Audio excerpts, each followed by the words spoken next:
After the Dow Jones and the S&P hit fresh highs on Thursday, and after Federal Reserve Chairman Ben Bernanke reiterated his commitment to easy monetary policy, stocks were lower across the board Friday afternoon, pressured by some disappointing tech earnings reports, as well as investors just taking a breather. But first, investors today, they have been closely watching to see the reaction in the municipal bond market after the city of Detroit officially filed for the largest ever municipal bankruptcy filing in U.S. history late on Thursday. Now, Kevin Orr, a bankruptcy expert hired by Detroit in the month of March, he made the Chapter 9 filing in a federal bankruptcy court.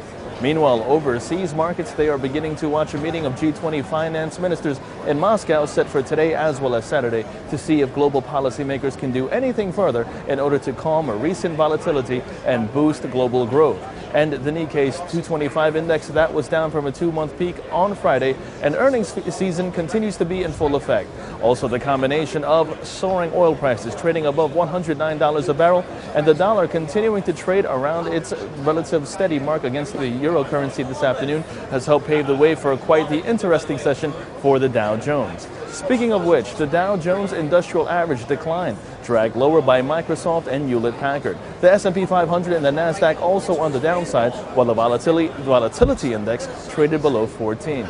Now, in a breakdown of today's major market movers, we first begin today with Google as well as Microsoft, which tumbled. This after both tech giants disappointed the market after the closing bell Thursday with quarterly earnings and revenue that fell well below Wall Street expectations. At least 8 brokerages cut their price targets on Google, while 7 cut their price targets on Microsoft. Also amongst techs, Advanced Micro Devices tumbled more than 10% after the chipmaker said its gross margins would fall, even as the company forecast better than expected revenue growth in the third quarter.